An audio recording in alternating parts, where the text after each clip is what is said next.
yesteryear. Well, on the 8th of Kislev, Chet Kislev, marks the Hilula of a really great rabbi. His name was Rabbi Avraham HaCohen Yitzhaky.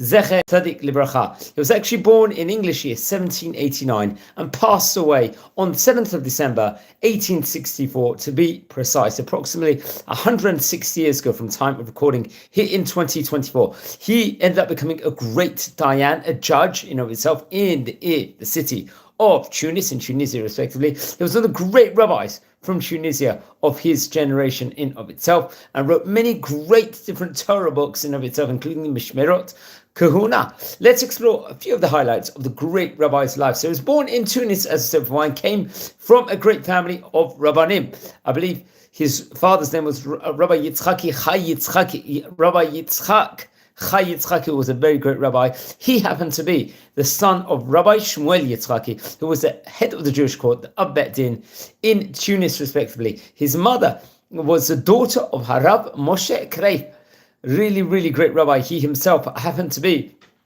I believe, one of the great rabbis of Tunisia in his generation, and he was author of the Be'er Moshe on Masechet Nazir, the tractate of Nazir, inside the Shas. He would learn under auspices of another great rabbi, Rabbi Yeshua Basis, who happened to be one of the, let's say, great poskim of halacha of Tunisia in of itself, especially of Tunis, and head of the Jewish court over there, and a rabbi, let's just say a main rabbi during the heart of the 18th century, 19th century in Tunisia.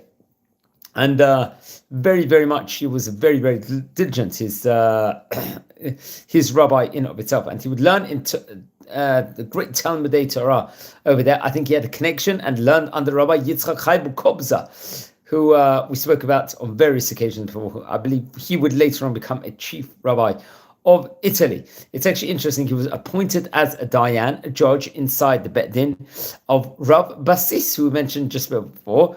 Very prestigious position. And he was, I believe this was around the year 1830, if I'm not mistaken, that stage in time. That was, he was at 1830, that was about approximately 40 years of age. I believe come on the year 1859, after Rav Basis had passed away, he was appointed, I think, with also Rav Natan Borjil, and they were among the, let's say, the head of the Jewish court in of itself in that specific vicinity, and he was working as a prestigious דיין over there, especially under Rav Natan Borjil, who was a really great rabbi, and many, many different great cases, let's just say, in of itself came about during this time period. And being a prominent position in a Jewish court brings a lot of great responsibility, which very much, let's say, was symbolized with the greatness of this great rabbi. He passed away on the 8th of Kislev, I believe, in the English year 1864. He was buried in the cemetery, the old cemetery in Borjil. If I'm not mistaken, I hope I pronounced that area correctly. Now, he had great Talmudim, let's just say, in of itself, really, really nurtured some great students. Just like he had some great rabbis, he also had a lot of great Talmudim, which we have to say. And let's explore a few of the students of his, including Rabbi Moshe Berebi, who was, let's say, the Rosh Rabbanei Tunis at a later stage. Rabbi Shlomo Dana, who he's made a video about before, he was a Rosh Yeshiva of Chevrat Talmud in Tunis and the author of the Torah Kolosovag, the Shalmei Todah. There was also Rabbi Chaim David Gadaji, who was the author of the great Torah book called the Chaim L'Yisrael, Harav David Vazan, who was the author of the Magen David, and Rabbi Nisim HaKohen, the author of the great book Maaseh Nisim, which I believe was based on the Mishnah Torah in of itself. Very, very great. Okay, he published some great Torah works, including, let's explore some of the Mishmeret Kuna, which I spoke about before, which was divided into 3 different volumes.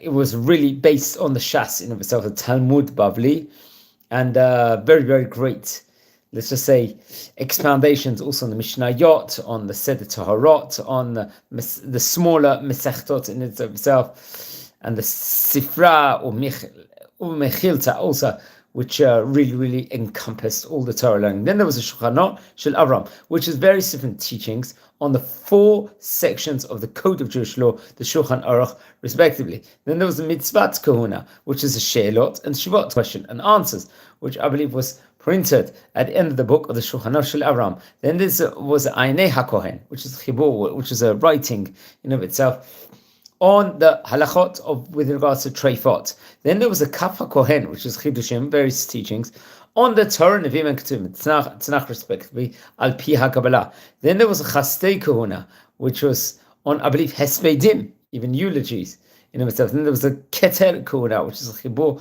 on the Kabbalah itself. And those were among some of the great Torah works that he wrote in of itself. He passed away in the English year 1864, as related before.